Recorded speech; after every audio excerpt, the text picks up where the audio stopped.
हम लोग आपात स्थिति यानी कि इमरजेंसी पावर का जिक्र कर रहे थे।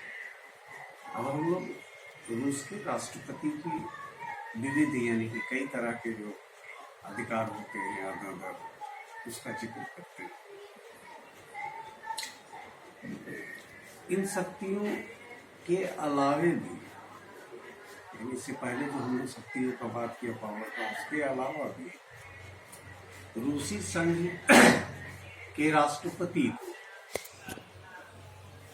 और कई शक्तियां प्राप्त हैं, जिनमें कुछ प्रमुख हैं। उसको हम लोग 1, 2, 3 करके जानेंगे। उसमें सबसे पहला है संविधान के अनुच्छेद 85 यानी कि धारा 85 के अनुसार उसे विवाद समाधान का अधिकार प्राप्त है। यानी किसी तरह का कोई विवाद हो जाए आपस में, लोग राज्य या ये सब को प्राप्त है।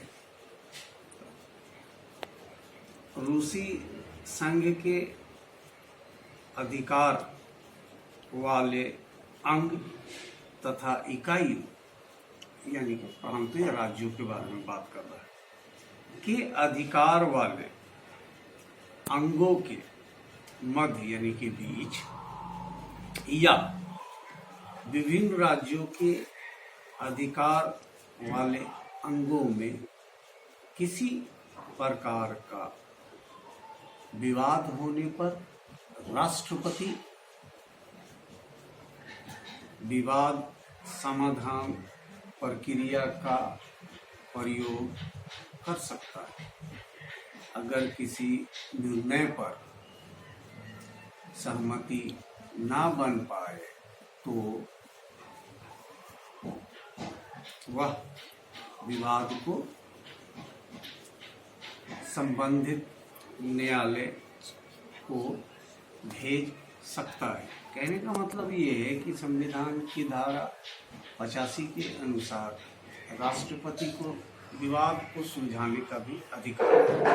यानी कि राज्यों के बीच का आपस में या एक राज्य का दूसरे राज्यों से किसी तरह का कोई विवाद हो तो उसको वो सुलझा सकता है, और नहीं तो फिर वो उससे संबंधित न्यायालय को भेज सकता है। अब दूसरा, संविधान राष्ट्रपति को यह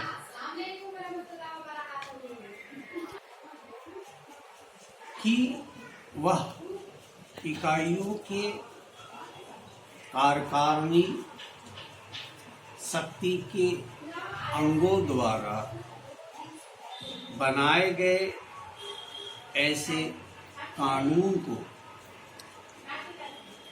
निरस्त कर सकता है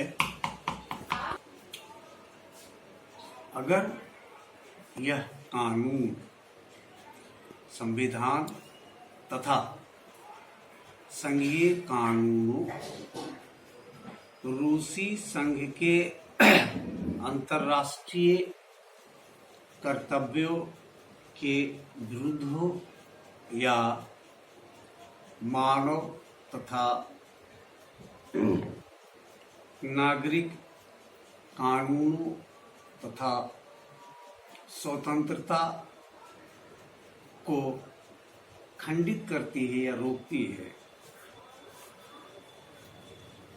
या किसी न्यायालय में यह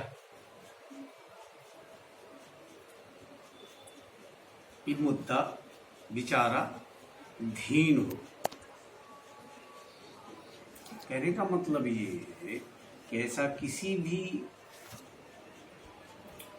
वो इकाई, राज्यों के इकाई के जरिए यानी राज्यों के द्वारा बनाए गए कानून जो कि इन तरह की चीजों के यानी कि संविधान, संघीय कानून,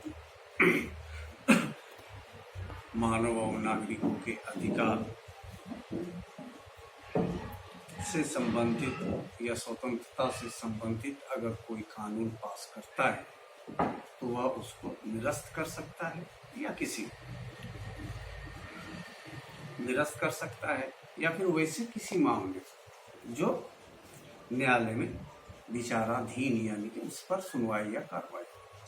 बात करते हैं तीसरे, राष्ट्रपति को राजनीतिक शरण देने का अधिकार प्राप्त है। ये जो अधिकार होता है वो एक अलग तरह का अधिकार है, जिसमें कि कोई दूसरे देश का नागरिक के साथ किसी तरह का कोई दिक्कत या परेशानी है तो वो उसकी जान पे खतरा है, तो वैसे लोगों को एक देश दूसरे देश को शरण देता आया है, उसी को ये राजनीतिक शरण देने की बात कही जा रही है।